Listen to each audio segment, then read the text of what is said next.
What if love wasn't measured by fame or fortune, but by the one person who hears your soul when the world only hears your voice? This is the story of Rosie and Jaehoon, of jazz, sacrifice, and the music that rewrote their destiny. The Great Loves of the Forgotten Century Part 2, Velvet Jazz, created by Pacampara. If this tale stirred something in you, a memory, a dream, or a truth, our Ko-fi, Amazon, and Patreon links are in the description. Support helps us keep writing for you and the ones you hold dear. The scent of cinnamon and cedarwood greeted Jess and Young-soon as they stepped inside past and prologue. Dust clung not with neglect but with reverence. A brass bell above the door gave the soft chime that felt more like a sigh than a ring. The shop smelled like stories that had grown old with dignity. Is this some kind of a horror trap? Jess asked Browcock, like, you can check in but you can't check out. Young-soon narrowed her eyes and stepped past a cluttered shelf of globes and watches. You sure there's not a demon summoning circle under this rug? A warm edge laugh floated from behind a velvet curtained archway. No demons, the voice said. Not unless love scares you that much. Out came a man in a patched blazer, silver hair cascading like ink turned to fog. I am Elias Hunju, he said, a former historian and a collector of enchanted things. Young-soon picked up a leather-bound book from the nearest table. Its cover pulsed softly, like it had a heartbeat. Like this? And like everything in here, Elias nodded. People come from different eras and places to witness love grow, develop, and dream again. Just crossed his arms. So what? You're like an eon from D&D and Pathfinder? A being outside of time? I don't know what that is, Elias smiled. But the shop has existed in Sumer, in the Indo River Valley, in Manila, other worlds, and yes, Korea. Young blinked. Okay, but can we get out? Of course, he said, pouring his warm milk from a porcelain bottle. But once you leave, the shop disappears. You may only return once a week when the memory's ready again. Just leaned forward. What if we don't finish the story? Then the story changes, Elias shrugged. It waits or it moves on. Jess scanned the shop. So where are the other visitors? Wait a moment, Elias said, glancing toward the door. Moments later, a couple entered. Him in suspenders, her in sequins, and a clutch hat. They held each other like a slow dance in black and white. They didn't see Jess and Young. They simply browsed silently, as if drawn by invisible strings. Hello, Jess asked. Can you hear us? Elias sipped tea. They're from a different place and time. They can see you, feel your presence, perhaps, but they're not truly here with you. Jess muttered, you've got to be effing kidding me. Young laughed, munching on a butter cookie. This is wild. Do we get loyalty stamps? Elias chuckled and handed her a card, marked with golden petals. Your first one. Use it for tea or something rarer next time. Jess sat beside Young, who leaned against him as she flipped open the glowing book. He looked to Elias. Why are you doing this? Elias watched the flame of a candle flicker beside the globe. You're an author, Jess. You know why. I once loved someone in another life, but we never finished our story. Now I preserve stories so others may complete theirs. He paused, then said, almost reverently, books like this don't want to be read, they want to be remembered. Jess and Young-soon continued reading the book. The story is now set in 1920s USA. In a crumbling brick building nestled deep in Harlem, where the shadows of trains carved hymns into the night sky and smoke curled like forgotten dreams, stood a hospital that wasn't meant to survive.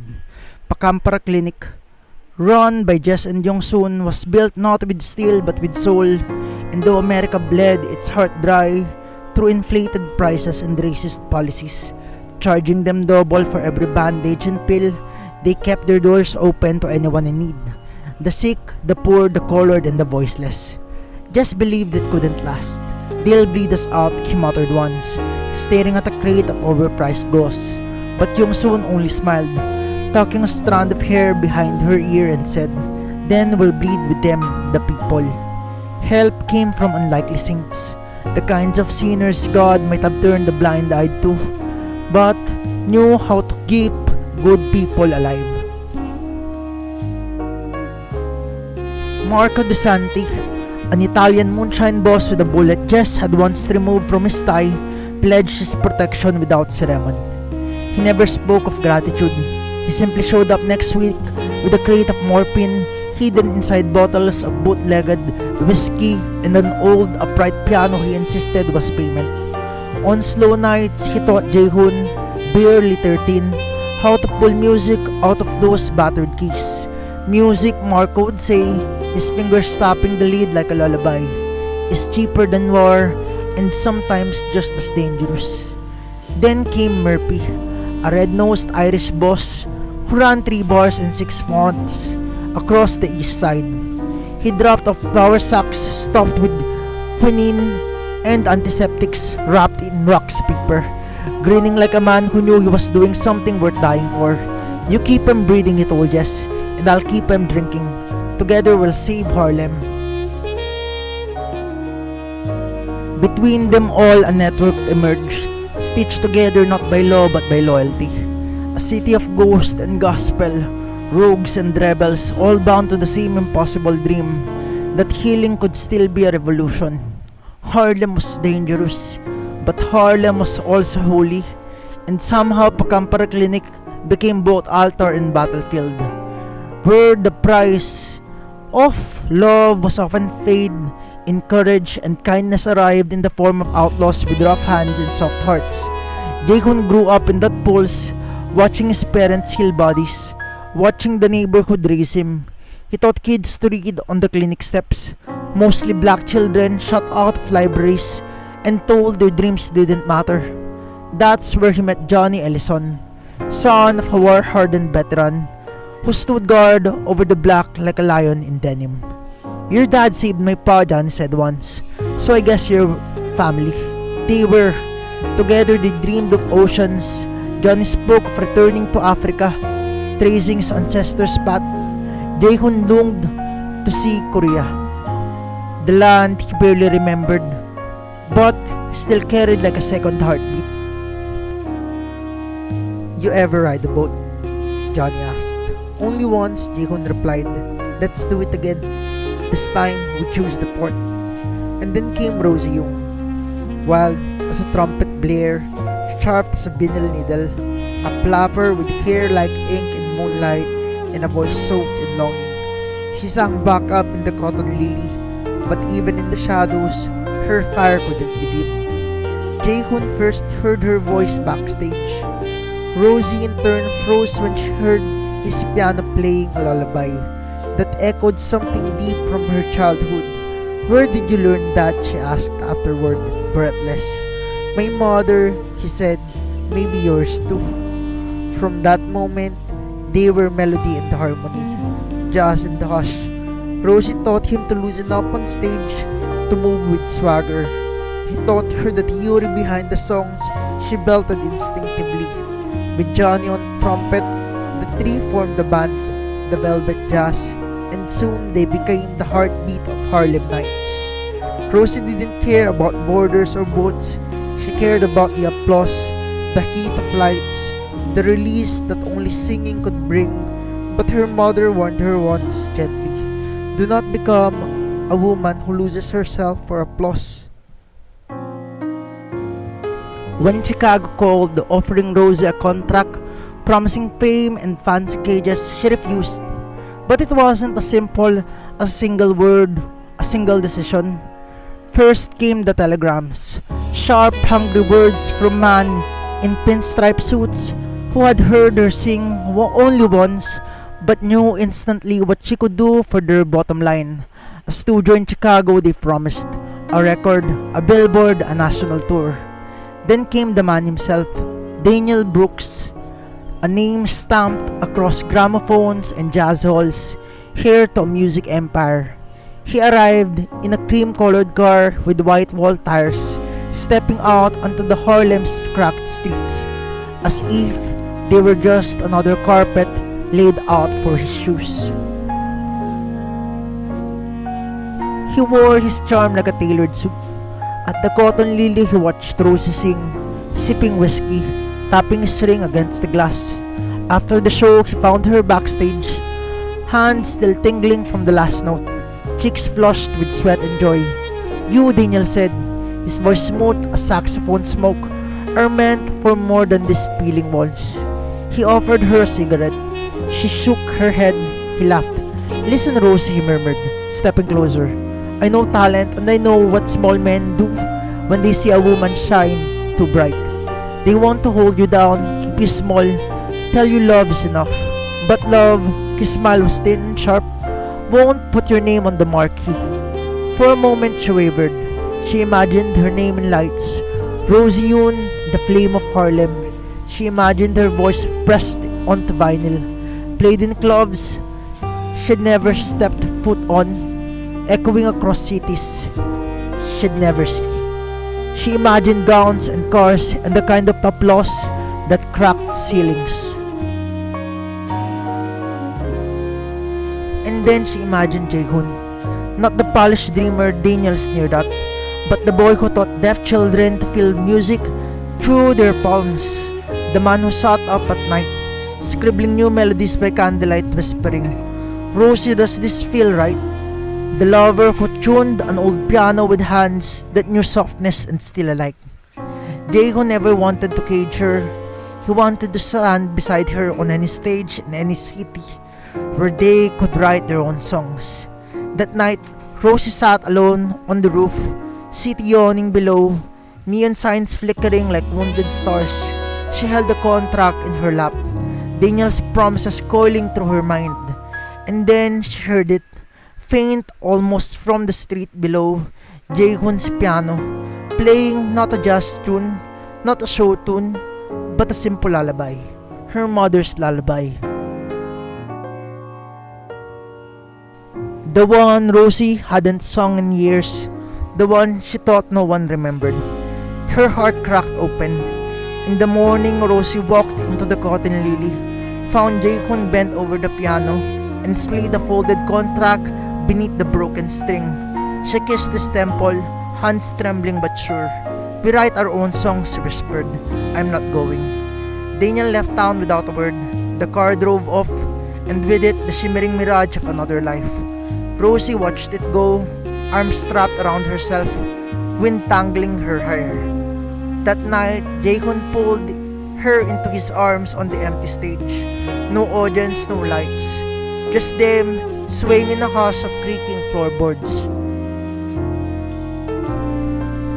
And just like that, the future unfolded, not in glittering contracts or headlines, but in paper lantern skies, worn pianos, small stages, and the music they made together. Rosie Yoon didn't need the world's applause. She only needed the one who heard her when no one else did. And instead, they gathered their families, Johnny and his wife, Rosie's parents, Jess and Young-soon, and boarded the ship to Shanghai. Shanghai greeted them with a scent of incense and ambition. Rosie sang in mixed clubs where Chinese nobles, Korean diplomats, and foreign officers came to hear her voice, silk wrapped in thunder. Some adored her, some scorned her for being too loud, too bold, too unafraid. She sang louder. Jaehoon taught music at a school nearby. One of his students was a deaf child named Tien, who he taught not with notes but with rhythm, through touch and silence. He tapped out beats on the boy's palms, letting him feel the vibrations, teaching him music lived not in sound but in soul. Rosie watched from the doorway one day, hand on her chest. "He's never looked more radiant," she whispered.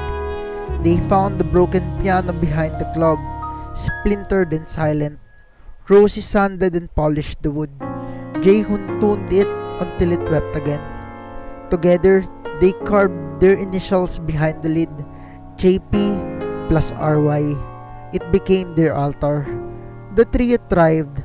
Velvet jazz played across tea gardens, rooftops, neon-lit halls. They were strangers in a foreign city, but their music made them locals. Rosie wrote her first original song beneath a paper lantern sky. For the girls with tired mothers and broken shoes, for the women who still choose to sing. The song spread through garment factories, whispered by women who stitched in silence and prayed with dread. Rosie's voice became more than performance, it became permission. And late at night, beneath plum blossoms, she told Jae-hoon, I didn't care about boats or borders. I just wanted to sing with people who let me be heard. And he, holding her fingers lightly over ivory keys, whispered back, and I only ever wanted to hear you. At the present day, Young stared at the old piano in the corner of the antique shop. Jess, she whispered, setting her cookie down. That's our piano, the one from New York and Shanghai. As they stepped closer, the keys moved on their own softly, slowly, playing a tune neither of them have touched in years, yet both remembered. Jess rested his hand against the wood, brow furrowed. The one Jae-hoon played. The melody lingered like a sigh. He turned to Elias, Yoonju.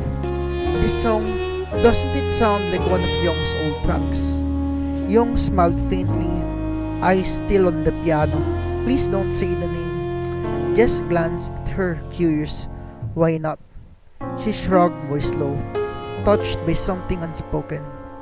It feels like it belongs to someone else now. Elias chuckled. It is that song, and the couple who visited, those were them. Young looked up, blinking. Really? She asked, a cookie crumb at the corner of her lip. Are they connected to us? Elias only smiled, the kind that hides entire stories. I won't spoil it, but like you and Jess, they're reading too. Jess took a breath, gaze drifting across the shop, and said, asking, was this place ever destroyed? In war or time? Elias closed his eyes for a moment. Maybe more than once. But as long as true love exists, this shop will too. To be continued in week 3. Closing song. A quiet bar, a velvet seat. She sways to chords, her pulse offbeat. The city hums a jazz refrain. She watches hands that play through pain. The flapper's green begins to fade. A melody her dreams once played. She hums along, she mouths the name. Piano man, I've dreamt your flame. Her harmonious tales return of letters lost and hearts that burn. Play that song again, she said. I think my soul knew yours long dead. He looked at her and missed a note. Her eyes a song he never wrote. Was this your dream, he dared to ask. She smiled maybe, and let's unmask. She taught him swing, he taught her grace. Her laughter slowed his lightning pace. Don't just survive, she'd softly scold. Play like your heart is never old.